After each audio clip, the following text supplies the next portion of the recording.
bersyukur Bapa. Hari ini Engkau bawa kami ke rumah-Mu untuk kami memuji menyembah Engkau. Terima kasih Tuhan. Kau buat kami boleh bersuka cita, bergembira di dalam Tuhan. Dan saatnya kami mau mendengarkan firman-Mu. Tuhan berfirman atas hidup kami melalui hamba-Mu. Supaya hidup kami tetap dikuatkan oleh kebenaran firman-Mu. Kami bisa menghidupi firman-Mu. Ketika Engkau menegur kami lewat kebenaran firman-Mu, kami menerima dengan sukacita, karena hanya firman-Mu yang bisa mengubah kami.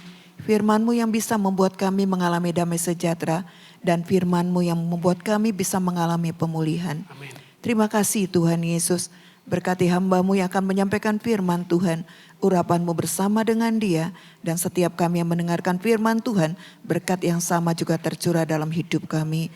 Sebentar kami juga Tuhan akan masuk ke sekolah minggu, berkati anak-anak Tuhan. Engkau yang memberikan pertumbuhan di dalam hidup mereka, sehingga setiap firman yang ditabur mungkin mereka belum mengerti. Tapi kami percaya Allah Roh Kudus yang terus bekerja di dalam hidup mereka, membawa mereka mengenal Tuhan lebih lagi.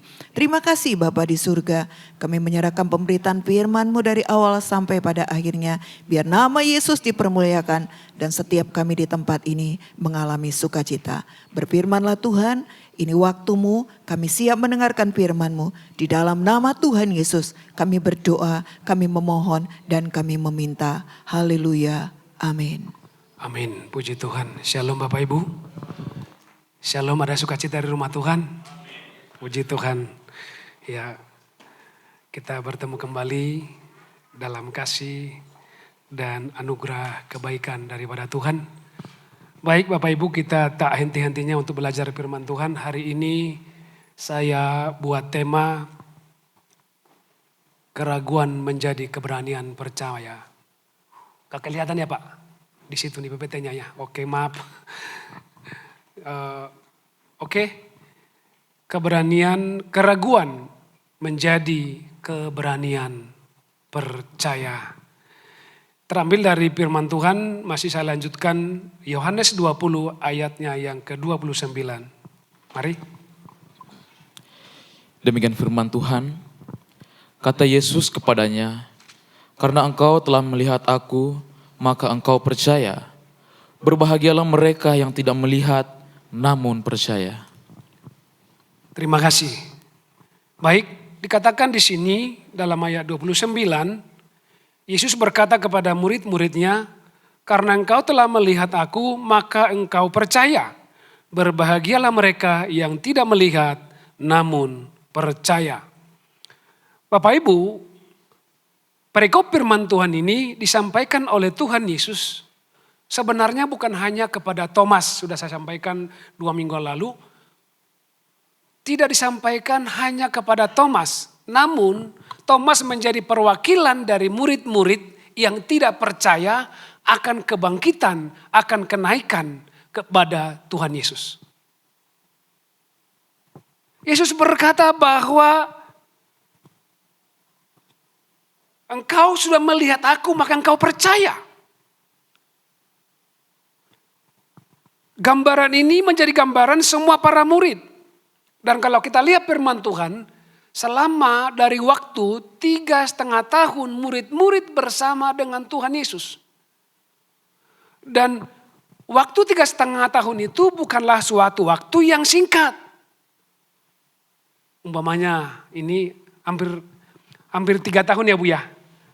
Tiros ya Bu ya. Hampir 3 tahun Tiros. Setengah tahun lagi. 3,5 tahun bersama-sama dengan kita. 3,5 tahun bersama dengan Tiros.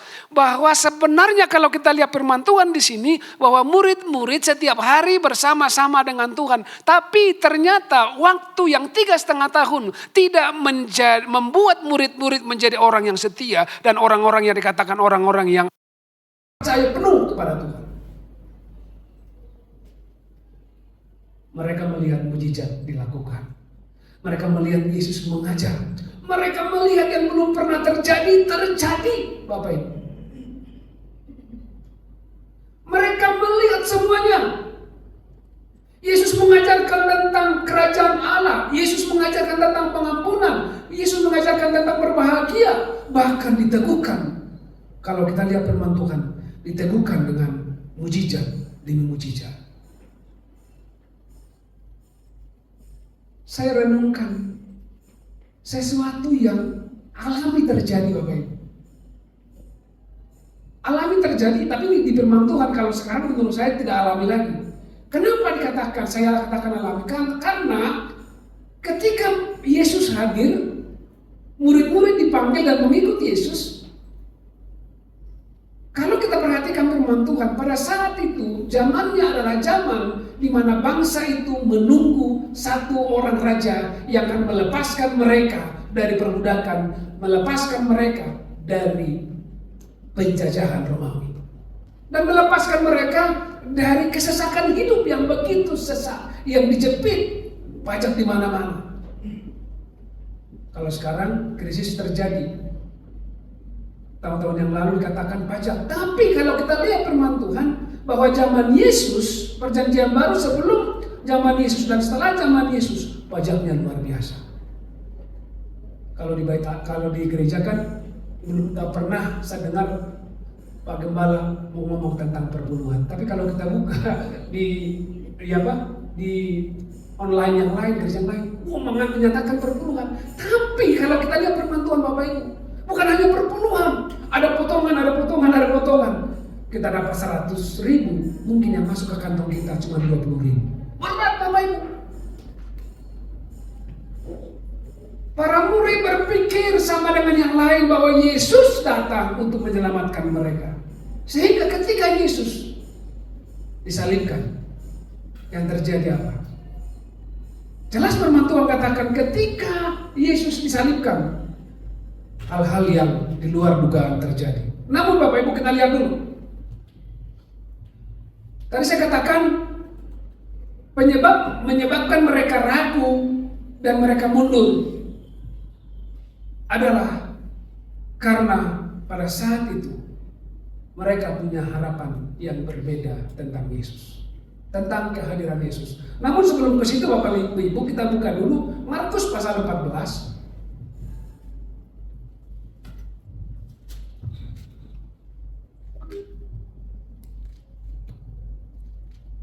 Ayatnya yang ke-26 sampai 31.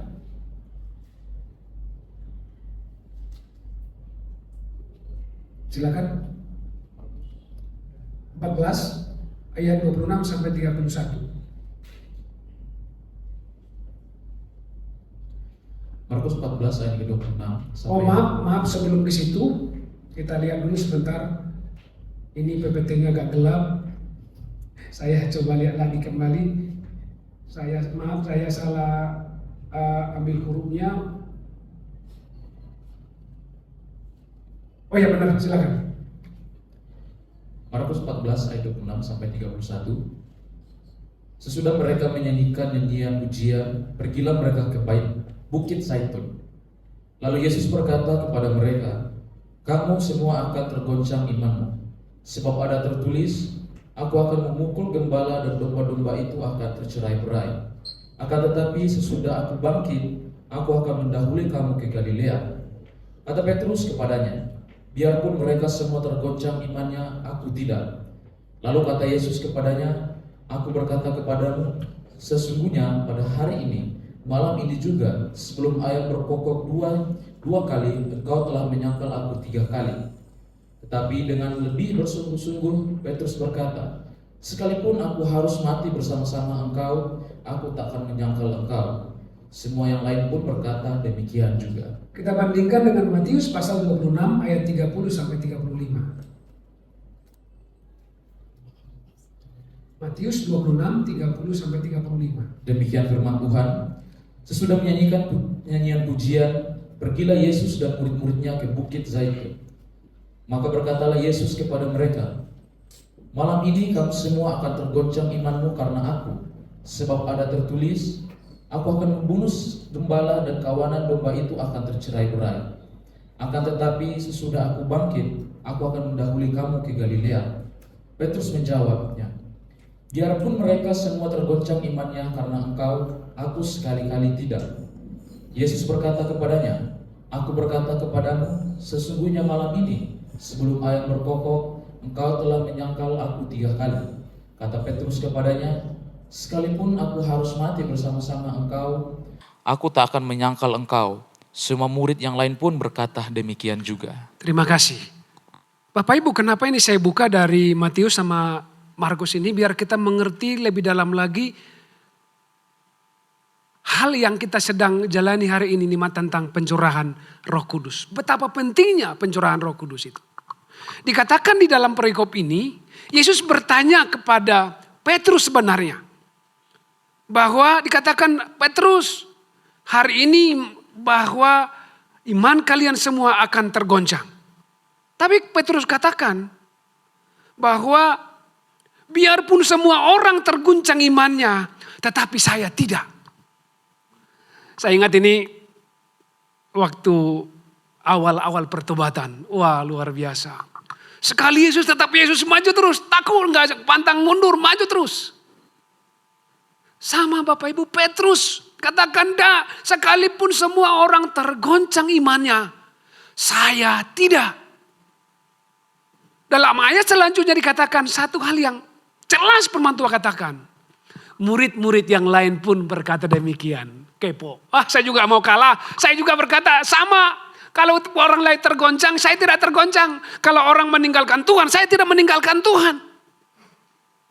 Ayat 35 dikatakan Petrus kepada Tuhan. Sekalipun aku harus mati bersama-sama dengan engkau, aku takkan menyangkal engkau. Garis bawahi Bapak Ibu. Dikatakan semua murid yang lain pun berkata demikian juga. Amin.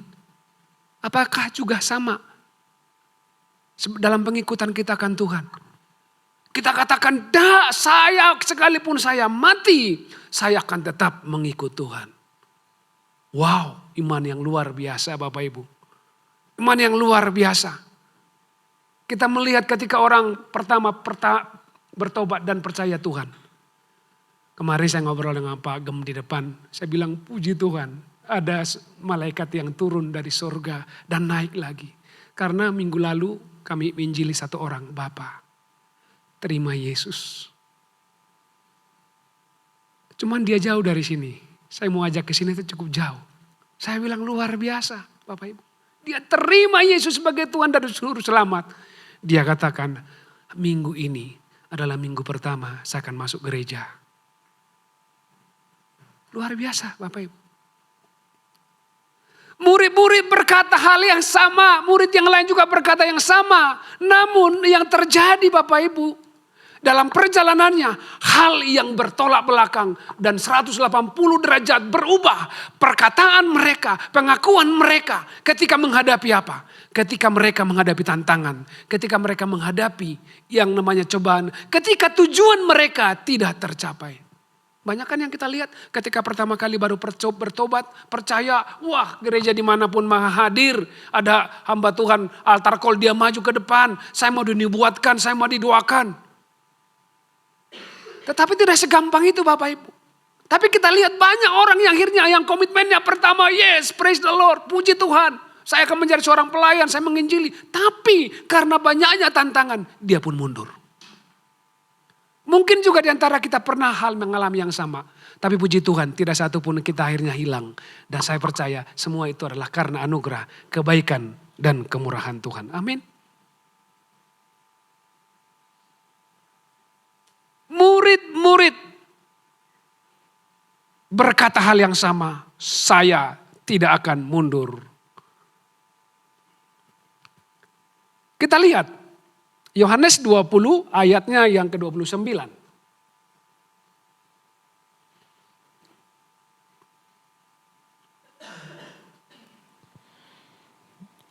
Maaf.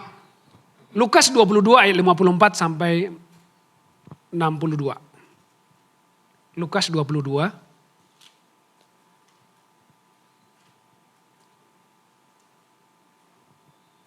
Ayat 54 sampai 62. Lukas 22 ayat 54 sampai 62. Demikian firman Tuhan. Lalu Yesus ditangkap dan dibawa dari tempat itu. Ia digiring ke rumah imam besar dan Petrus mengikut dari jauh. Di tengah-tengah halaman rumah itu, orang memasang api dan mereka duduk mengelilinginya. Petrus juga duduk di tengah-tengah mereka. Seorang hamba perempuan melihat dia duduk dekat api. Ia mengamat-amatinya lalu berkata, "Juga orang ini bersama-sama dengan dia." Tetapi Petrus menyangkal, katanya, "Bukan, aku tidak mengenal dia." Tidak berapa lama kemudian seorang lain melihat dia lalu berkata, "Engkau juga seorang dari mereka." Tetapi Petrus berkata, "Bukan, aku tidak." Dan kira-kira sejam kemudian seorang lain berkata dengan tegas, "Sungguh, orang ini juga bersama-sama dengan dia, sebab ia juga orang Galilea." Tetapi Petrus berkata, "Bukan, aku tidak tahu apa yang engkau katakan." Seketika itu juga, sementara ia berkata, berkokoklah ayam. Lalu berpalinglah Tuhan memandang Petrus, maka teringatlah Petrus bahwa Tuhan telah berkata kepadanya, "Sebelum ayam berkokok pada hari ini, engkau telah 3 kali menyangkal aku." Lalu ia pergi keluar dan menangis dengan sedihnya. Bapak Ibu, di perikop ini kita sudah dengar berkali-kali dan berulang-ulang tentang penyangkalan Petrus. Namun yang saya mau sampaikan di sini, yang mau kita lihat Bapak Ibu, dia punya komitmen berkata, "Sekalipun saya tidak akan pernah meninggalkan Yesus. Sekalipun saya harus mati, saya tidak akan pernah meninggalkan engkau." Dan 180 derajat terbalik ketika terjadi yang namanya penganiayaan, penderitaan. Ketika tuannya, Allahnya sendiri, Allah kita, diambil daripadanya dengan cara yang tidak baik. Petrus memang sudah dinubuatkan, dia menyangkali ketika dia ada dalam pengikutan akan Tuhan. Namun Bapak Ibu kalau kita lihat, saya merenungkan, Petrus dalam hal ini dia masih konsisten dengan omongannya, dengan janjinya. Buktinya dari mana? Ketika Yesus ditangkap, dibawa ke pengadilan, Yesus diikuti oleh Petrus dari belakang dan dilihat. Kita lihat firman Tuhan katakan di perapian banyak orang berkata, "Loh Petrus kan?" "Enggak, saya bukan Petrus." "Enggak, saya tahu kamu pernah sering bersama dengan dia. Enggak, mungkin kamu salah." Dan dia mundur. Dan firman Tuhan katakan, ayam berkokok dan akhirnya dia sadar. Puji Tuhan. Namun ada sisi yang lain Bapak Ibu yang kita lihat golongan yang berbeda. Siapa? Murid-murid yang lain. Coba lihat firman Tuhan. Kemana yang 11 lagi? Cicing, hilang. Gak tahu kemana perginya. Mereka punya perkataan yang sama. "Saya akan mati membela Yesusku Tuhanku." Tapi yang terjadi semua pergi meninggalkan Tuhan. Mereka melihat mujizat, mereka menerima pengajaran, bahkan mereka diberikan makan. Tuhan Yesus memberikan mereka yang namanya kedamaian dan ketenangan. Apa yang mereka perlukan Tuhan cukupkan. Namun ketika menghadapi yang namanya tantangan dan penderitaan, hanya Petrus yang ditulis firman Tuhan mengikuti Tuhan Yesus Allah kita. Dia melihat beratnya penderitaan, tapi yang 11 kemana? 11 orang lagi kemana? Tidak dijelaskan alasan mereka apa. Tapi yang jelas, setiap pribadi punya alasan tidak datang. Tidak mengikuti yang namanya jalan salib yang Yesus sedang jalani. Kenapa? Takut, ragu. Takut apa? Takut dianiaya. Padahal kemarin masih mereka bilang, "Sekalipun aku mati, aku tidak takut. Sekalipun aku dianiaya, aku tidak takut, aku tetap maju." Namun yang terjadi Bapak Ibu, terbalik 180 derajat.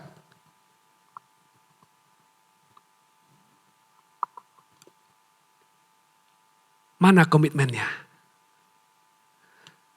Mana komitmennya tetap setia? Gak ada. Namun kalau kita lihat firman Tuhan, itulah sebabnya kita merayakan 40 hari yang lalu yang berkata, Yesus harus bangkit. Kuasa kebangkitan Itu sesuatu yang dahsyat yang mengubah murid-murid, mengubah mereka menjadi orang-orang yang militan. Bahkan janjinya yang di dalam Markus tadi yang berkata, aku menyerahkan hidupku kepada Tuhan. Kita dengar firman Tuhan, kuasa kebangkitan. Luar biasa. Kuasa kebangkitan. Petrus tetap mengikut Tuhan. Yang lain kemana?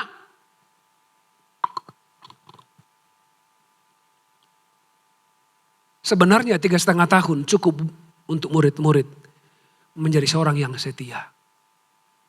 Sebenarnya ketika kita percaya pertama sekali dengan Tuhan, banyak tantangan, banyak cobaan dari kiri dan kanan kita, cukup membuat kita tetap setia kepada Tuhan. Tidak perlu sampai kalau Pak Gembala katakan saya hitung-hitung kemarin sama istri, mungkin Pak Gembala ya waktu tamat SMA, kuliah sampai hari ini melayani Tuhan 40 tahun ya Pak ya, 40 tahun lebih. Tapi 40 tahun itu sesuatu yang sudah sangat matang kalau kita lihat firman Tuhan disampaikan. Saya selalu katakan, yes Tuhan, ternyata inilah yang dikatakan kematangan iman. Saya tidak ragu dengan apapun. Saya tidak takut dengan apapun. Karena hidupku adalah hanya untuk Tuhan. Amin. Karena hidupku hanya untuk Tuhan. Tiap hari bersama dengan Yesus, melihat mujizat, tapi mereka masih yang namanya mengundurkan diri dan meninggalkan Yesus. Lukas 10 ayat 5. Coba, Lukas 10 ayat 5. Lukas 10 ayat 5. Kalau kamu memasuki suatu rumah, katakanlah lebih dahulu, damai sejahtera bagi rumah ini. Makasih. Bapak Ibu saya ulang kembali, di perikop ini saya sudah sampaikan beberapa waktu yang lalu, bahwa di antara ke-70 murid ini, ke-12 murid, mereka ikut yang diutus Tuhan. Untuk menyatakan apa? Mereka pergi berdua-dua berkata, mengetok pintu, damai sejahtera bagi rumah ini. Dan kalau ketika mereka pulang bertemu dengan Yesus memberikan laporan, mereka bilang bahwa ketika kami masuk satu rumah, rumah diberkati. Ketika ada orang yang berbeban berat, mereka diberikan kelegaan. Seperti firman Tuhan, ketika kami tumpang tangan ke yang sakit pun sembuh. Ketika kami berdoa untuk setan-setan, setan pun pergi dan menyingkir. Dan ketika mereka memberikan laporan kepada Tuhan Yesus, Yesus katakan, aku melihat iblis jatuh dari langit. Artinya Bapak Ibu bukan hanya mereka mengikut Tuhan, namun mereka menjadi pelaku firman Tuhan, melayani Tuhan tapi tetap meninggalkan Tuhan.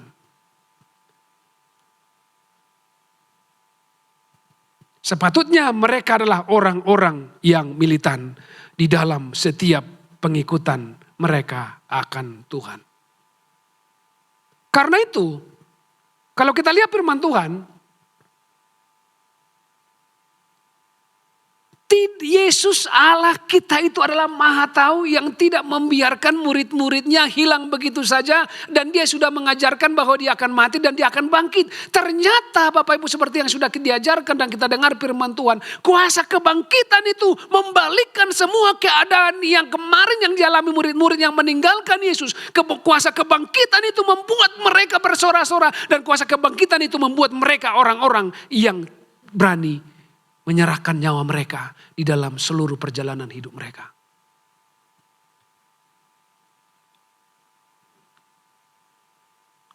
Yohanes 11 ayat 25 sampai 26.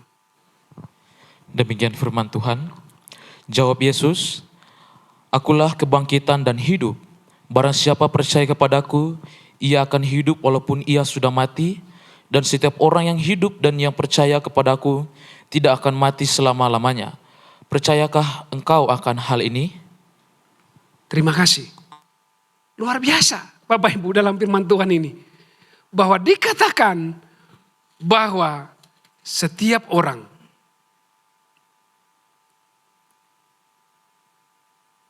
Yesus berkata, akulah kebangkitan dan hidup. Barang siapa percaya kepadaku, ia akan hidup. Sekalipun walaupun ia sudah mati. Artinya ada kehidupan kekal yang telah Tuhan siapkan. Murid-murid yang tadinya sudah goyah, kembali mereka dipulihkan oleh Yesus sendiri dengan cara seperti apa Bapak Ibu?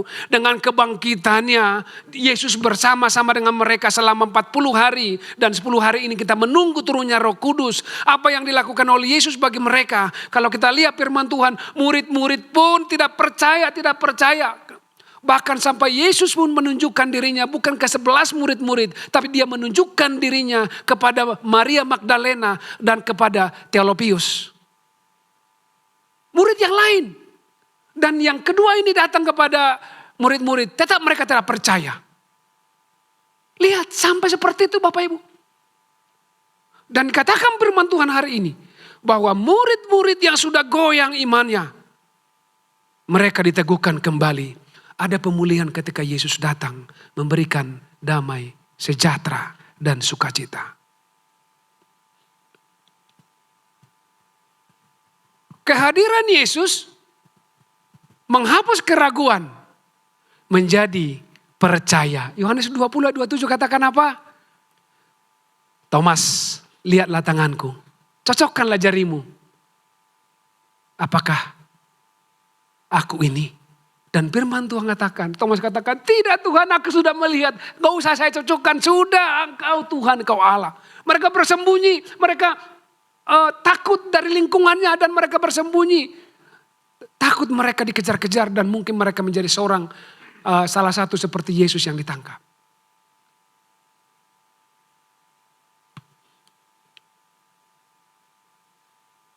Menghapus keraguan, kehadiran Yesus menghapus keraguan mereka. Kehadiran Yesus memberikan pemulihan kepada iman mereka yang goyah. Tadi tidak ada pengharapan, sudah habis semua. Gak ada lagi artinya. Semua pengikutan dengan Tuhan luar biasa Bapak Ibu. 1 Korintus 15 ayat yang ke-20. 1 Korintus 15 ayat yang ke-20. Tetapi yang benar ialah bahwa Kristus telah dibangkitkan dari antara orang mati sebagai yang sulung dari orang-orang yang telah meninggal. Terima kasih. Yang benar adalah bahwa Yesus dibangkitkan dari antara orang mati. Kalau kita lihat ayat-ayat selanjutnya dikatakan bahwa Injil keselamatan yang daripada Tuhan. Kebangkitan Yesus sendiri meyakinkan murid-murid bahwa Yesus menggenapi firman dan menggenapi semua apa yang telah diucapkannya. Kuasa kebangkitan Bapak Ibu menghapus keraguan, membuat mereka semakin kokoh dan tidak goyah dengan semua yang telah terjadi. Dan saya kira pasti mereka mengingat komitmen mereka kembali. Ya, aku pernah berkata bahwa sekali Yesus, tetap Yesus sampai selama-lamanya.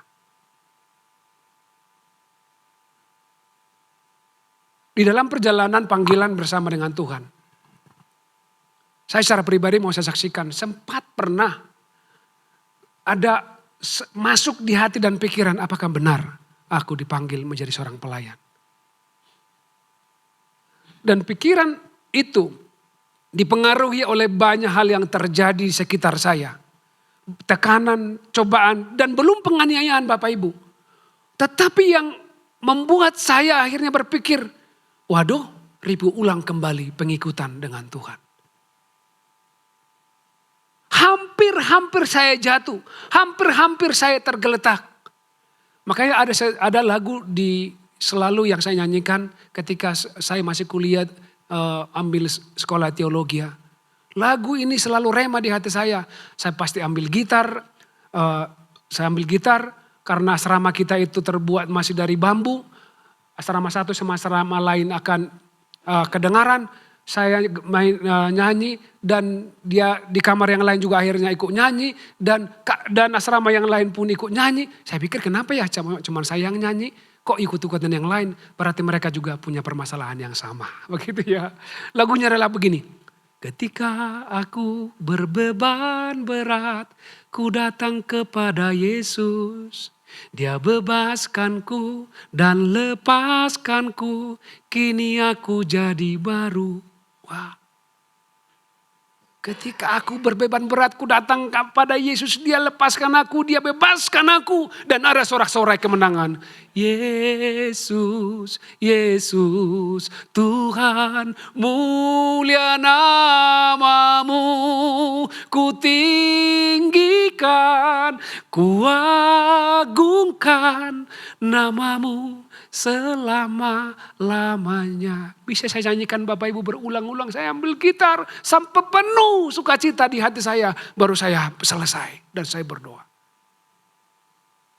Kuasa kebangkitan Yesus sempurna bagi hidup setiap kita. Mungkin kita pernah mengalami hal yang sama. Tapi kita bisa duduk ada di tempat ini. Saya terlalu yakin dan percaya. Semua itu adalah karena kuasa kebangkitan yang Tuhan berikan bagi kita. Kuasa kebangkitan yang dari Yesus. Yang akhirnya membuat kita tetap kokoh.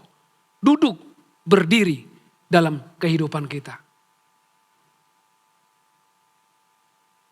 Kisah Rasul 4 ayatnya yang ke-13. Kisah Rasul 4 ayatnya yang ke-13. Ketika sidang itu melihat keberanian Petrus dan Yohanes dan mengetahui bahwa keduanya orang biasa yang tidak terpelajar, heranlah mereka dan mereka mengenal keduanya sebagai pengikut Yesus.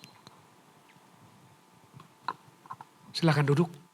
Kalau kita lihat kembali kuasa kebangkitan Yesus itu. Bagi murid-muridnya orang berkata gak mungkin orang ini bisa seperti ini. Gak mungkin orang ini bisa dipakai Tuhan. Gak mungkin orang-orang seperti ini. Orang yang miskin, orang di bawah, yang di kelas bawah bisa seperti ini. Orang mengenal mereka. Orang mengenal Bumbun. Tapi firman Tuhan berkata. Semua orang heran akan kuasa kebangkitan yang Yesus lakukan atas diri murid-murid. Petrus berkhotbah, 3.000 orang bertobat. Mereka datang kemanapun mereka berdoa, orang-orang dipulihkan. Mereka kemanapun pergi ada damai sejahtera Tuhan yang ada. Dan firman Tuhan katakan apa? Orang yang paling kecil akan memalukan orang yang besar. Itu firman Tuhan, kuasa kebangkitan. Artinya Bapak Ibu, ada orang-orang yang merasa aku gak mungkin hanya datang ke gereja. Puji Tuhan, tapi harus lebih daripada itu. Orang melihat ada kuasa kebangkitan dalam hidup kita. Ada orang melihat ada kuasa kebangkitan Yesus dalam hidup kita melalui apa? Bukan kita hanya hadir di gereja. Namun ada sesuatu kuasa otoritas yang mengalir dari hidup kita. Ketika orang lihat pun, orang berkata, betullah mereka orang yang percaya. Dan mereka, kalau kita lihat kisah para rasul katakan, banyak orang akhirnya bergabung sama mereka di dalam komunitas. Tetapi banyak juga orang yang sungkan dan mundur. Luar biasa Bapak Ibu. Bahwa Petrus dan murid-murid yang lain dikatakan. Karena kuasa kebangkitan mereka menjadi orang yang tak terhentikan. Atau saya katakan menjadi orang yang dipakai oleh Tuhan. Dan mata orang melihat orang ini adalah utusan Tuhan. Orang yang penting. Dan sangat dibutuhkan pada saat itu. Dan saat ini juga. Karena kita lihat secara sosial ekonomi. Kita lihat Bapak Ibu. Zaman Yesus hadir. Dan murid-murid dan Yesus pun sudah bangkit. Yang terjadi di tengah-tengah bangsa itu adalah. Ada kesesakan dan banyak sakit penyakit. Makanya kalau kita lihat ada kolam Siloam. Kita lihat banyak orang yang sakit. Dan dibutuhkan jawaban dari semuanya itu. Sebenarnya Bapak Ibu, tadi yang saya katakan dari minggu lalu, ada yang akhirnya datang kepada Tuhan. Saya dengan istri datang melayani mereka, keluarganya, dan si bapak ini memang tadinya orang Kristen. Dan dia dari agama suku, orang Batak. Kita datang dalam banyak masalah, kita istri konseling dan saya nemani dia dan ngobrol. Dia bilang biarlah istri saya dan anak-anak saya ke gereja. Dan dia tidak pernah ke gereja. Tapi dia selalu di pintu gereja. Dan ada pohon di samping gereja. Dia antar istri dan anaknya. Dia duduk di situ main catur dan merokok dan minum. Dia bilang, biar hanya anak-anak saya aja yang masuk surga. Saya di samping surga saja. Dia bilang, wah ada gitu samping surga. Saya bilang, emangnya ada? Dari mana kamu tahu ada samping surga? Pokoknya di samping surga. Saya bilang di samping surga itu cuma satu, ada neraka. Kita ngobrol. Akhirnya saya katakan, terima Yesus sebagai Tuhan dan Juru Selamat. Dia komitmen, ya terima kasih. Saya ambil komitmen, saya datang kepada Tuhan. Bukan hanya lagi saya mengantar mereka ke gereja, saya akan duluan masuk. Saya duduk di depan. Wow. Luar biasa Bapak Ibu. Kuasa kebangkitan menyelamatkan orang. Kuasa kebangkitan membawa kita. Bukan lagi hanya duduk di tempat ini. Kuasa kebangkitan membawa kita menjadi saksi dimanapun kita berada. Saya terlalu yakin dan percaya. Pak Gem bilang melalui kesaksian yang dilihat. Yang mungkin sudah 3 tahun kita di sini. Bilangan tadinya cuma dari keluarga Pak Gem. Kita ada di sini. Dikumpulkan. 1-2 kita 10 hari berdoa ini. Jiwa-jiwa dimenangkan. Roh Kudus turun. Kuasa kebangkitan itu nyata di hidup kita. Kemanapun kita melangkah, kemanapun kita pergi. Ada nama Tuhan ditinggikan dan dimuliakan. Ada orang berkata, dari ucapannya, dari tingkah lakunya, dari gerak-geriknya, dia anak Tuhan. Amin. Dia anak Tuhan. Kuasa kebangkitan itu yang mengubah murid-muridnya, mengubah seluruh hidup mereka. Itulah sebabnya dikatakan perintah untuk memberitakan Injil Matius 28 ayat 16 sampai 20 kita usah baca. Yang dikatakan di sini apa? Pergilah, jadikanlah semua bangsa jadi muridku. Itu tugas kita. Ada kalau kita lihat di kitab Roma, ada tugasnya berdoa, ada tugasnya untuk pergi, ada tugasnya, ya saya hanya bisa memberikan dompet saya. Tapi upahnya sama Bapak Ibu, yang pergi dan yang berdoa dan yang mendukung dalam sarana-prasarana di hadapan Tuhan semuanya diberkati Tuhan. Punya yang namanya upah masing-masing. Luar biasa Bapak Ibu. Kita lihat selanjutnya.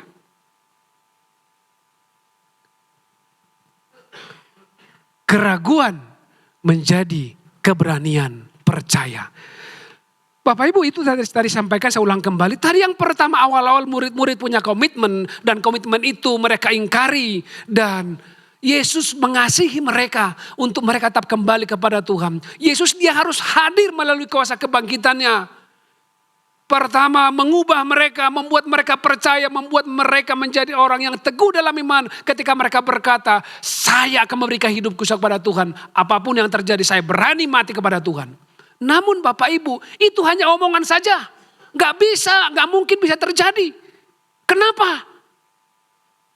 Itu sebabnya Yesus berkata, bahwa dia tidak akan turun kalau saya tidak pergi. Saya akan pergi agar roh itu turun ke atas kamu dan menyertaimu dan membimbingmu. Menuntun engkau kemanapun engkau pergi. Kita lihat kegerakan gereja Pentakosta awal. Tiba-tiba yang tadinya dari Protestan yang namanya ketika ibadah duduk berdiri. Tiba-tiba ada pencurahan roh Tuhan. Terjadi hal yang sangat besar. Lahir Pentakosta. Dan gimana lahirnya GBYS? Dari bapak-bapak gereja GBYS pertama. Kalau kita baca orang-orang yang penuh dengan pengurapan, yang penuh dengan kuasa Roh Kudus. Itu sebabnya dikatakan di sini. Keraguan menjadi keberanian percaya. Dari keraguan itu menjadi keberanian untuk percaya. Itu adalah ketika Roh Kudus turun atas hidup kita. Sekali lagi, ketika Roh Kudus turun atas hidup kita, memenuhi seluruh hidup kita. Coba kita baca Kisah Rasul 1 ayat 3-8. Kisah Rasul pasal 1 ayat 3-8. Kepada mereka ia menunjukkan dirinya setelah penderitaannya selesai. Dan dengan banyak tanda ia membuktikan bahwa ia hidup. Amin. Sebab selama 40 hari ia berulang-ulang menampakkan diri dan berbicara kepada mereka tentang kerajaan Allah. Pada suatu hari ketika ia makan bersama-sama dengan mereka, ia melarang mereka meninggalkan Yerusalem dan menyuruh mereka tinggal di situ menantikan janji Bapa yang demikian katanya, telah kamu dengar daripadaku. Sebab Yohanes membaptis dengan air, tetapi tidak lama lagi kamu akan dibaptis dengan Roh Kudus. Maka bertanyalah mereka yang berkumpul di situ, Tuhan, maukah engkau pada masa ini memulihkan kerajaan bagi Israel? Jawabnya, engkau tidak perlu lagi mengetahui masa dan waktu yang ditetapkan Bapa sendiri menurut kuasanya. Tetapi kamu akan menerima kuasa kalau Roh Kudus turun atas kamu, dan kamu akan menjadi saksiku di Yerusalem, di seluruh Yudea dan Samaria, dan sampai ke ujung bumi. Amin. Jelas firman Tuhan, tidak ada yang lain Bapak Ibu, ayat 8 tadi. Kamu akan menjadi saksiku kalau apa? Roh Kudus turun atas kamu. Sekali lagi, kamu akan menjadi saksiku dimanapun saudara berada. Dikatakan kalau Roh Kudus turun atas kamu. Kenapa harus ada Roh Kudus Bapak Ibu? Murid-murid sudah bersama dengan Yesus, tapi firman Tuhan berkata bahwa Roh Kudus harus memenuhi kalian. Baru murid-murid, kita lihat orang-orang yang dikatakan orang-orang supranatural, orang surga turun ke bumi. Kalau kita lihat di dalam Markus pasal 16 ayat 14-20, kita baca lagi. Markus 16 ayat 14 sampai 20. Akhirnya ia menampakkan diri kepada ke-11 orang itu ketika mereka sedang makan, dan ia mencela ketidakpercayaan dan kedegilan hati mereka, oleh karena mereka tidak percaya kepada orang-orang yang telah melihat dia sesudah kebangkitannya. Lalu ia berkata kepada mereka, pergilah ke seluruh dunia, beritakanlah Injil kepada segala makhluk. Siapa yang percaya dan dibaptis akan diselamatkan, tetapi siapa yang tidak percaya akan dihukum. Tanda-tanda ini akan menyertai orang-orang yang percaya. Mereka akan mengusir setan-setan demi namaku. Mereka akan berbicara dalam bahasa-bahasa yang baru bagi mereka. Mereka akan memegang ular. Dan sekalipun mereka minum racun maut, mereka tidak akan mendapat celaka. Mereka akan meletakkan tangannya atas orang sakit dan orang itu akan sembuh. Sesudah Tuhan Yesus berbicara demikian kepada mereka, terangkatlah ia ke sorga, lalu duduk di sebelah kanan Allah. Mereka pun pergilah memberitakan Injil ke segala penjuru, dan Tuhan turut bekerja dan meneguhkan firman itu dengan tanda-tanda yang menyertainya. Ayat 20 Bapak Ibu, kita lihat, saya baca, mereka pun pergi memberitakan Injil ke segala penjuru, dan Tuhan turut bekerja dan meneguhkan firman itu, perkataan itu. Mereka pergi dan melangkah, meneguhkan dengan apa? Dengan tanda-tanda yang menyertai. Tanda-tanda apa? Ayat 16, 17, dan 18. Tanda-tanda mujizat. Bahkan dikatakan, sekalipun minum racun maut, kau tidak akan mati. Ada kesaksian Bapak Ibu, tapi saya tidak sampaikan bahwa ketika dia pergi melayani ke satu tempat yang belum ada orang percaya, dia dicobai, dikasih racun di minumannya. Tetapi Bapak ini selalu bilang begini, kemanapun dia pergi mau minum, dia berdoa, Tuhan berkati minuman air putih ini menjadi kesehatan, menjadi berkat bagi hidup saya di dalam nama Tuhan Yesus. Sederhana toh, seolah-olah doa yang sia-sia begitu. Tapi yang terjadi Bapak Ibu, dengan dia berdoa seperti itu, dia minum itu air yang ada racunnya, dia tidak tahu. Akhirnya banyak orang diselamatkan. Dengan turunnya Roh Kudus memenuhi setiap kita, membawa kita menjadi orang-orang yang tak terhentikan kemanapun kita pergi, kemanapun kita melangkah, dan menjadi saksi bagi Tuhan, bagi gereja Tuhan. Apalagi ketika Roh Kudus sudah turun. Kisah Rasul 4 ayat 29 saya baca. Kita baca sama-sama Bapak Ibu, saya tulis di sini. Kisah Rasul 4 ayat 29, 3, 2, ya. Dan sekarang ya Tuhan, lihatlah bagaimana mereka mengancam kami, dan berikanlah kepada kami hamba-hambamu keberanian untuk memberitakan firman-Mu. Amin. Tuhan berikan bagi kami semua jemaat Tiros di tempat ini keberanian untuk memberitakan firman-Mu. Luar biasa Bapak Ibu. Ketika Roh Kudus turun, mereka tidak lagi mempedulikan kehidupan mereka. Dan firman Tuhan katakan, doa mereka, Tuhan berikan kami keberanian untuk kami memberitakan firman-Mu kemanapun diutus oleh Tuhan. 2 Timotius 1 ayat 7 dikatakan, sebab Allah memberikan kepada kita bukan roh ketakutan, melainkan roh yang membangkitkan kekuatan, kasih, dan ketertiban. Luar biasa. Roh Kudus kita rindukan. Roh Kudus kita nantikan. Yang akan mengubah konsep kita, mengubah paradigma kita, dan membuat kita tetap dalam komitmen kita, bahkan lebih lagi di dalam Tuhan.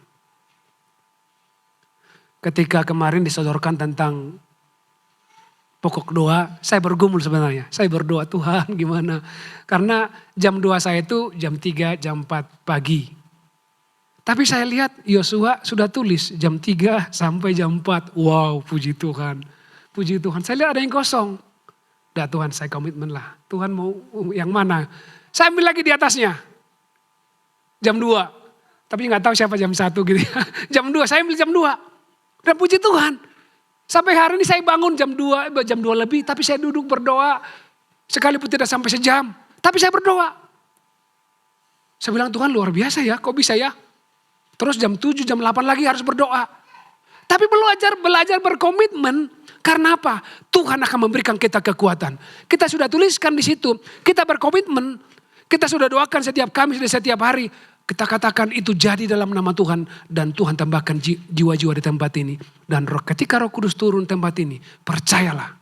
Banyak orang akan diberkati. Bahkan kita pun semua akan diberkati. Matius 9 ayat 38. Saya undang pemusik maju ke depan. Matius 9 ayat yang ke-38. Karena itu, mintalah kepada Tuhan yang mempunyai tuaian, supaya ia mengirimkan pekerja-pekerja untuk tuaian itu. Makasih. Ini doa kita dan doa Tuhan. Tuaian cukup banyak. Kita berdoa, kita menjadi penuai-penuai. Bahkan Tuhan juga kirimkan jiwa-jiwa penuai-penuai di tempat ini. Tidak cukup kita hanya beribadah seperti murid-murid yang bertemu dengan Tuhan Yesus. Mereka mengalami banyak hal dan melihat banyak hal.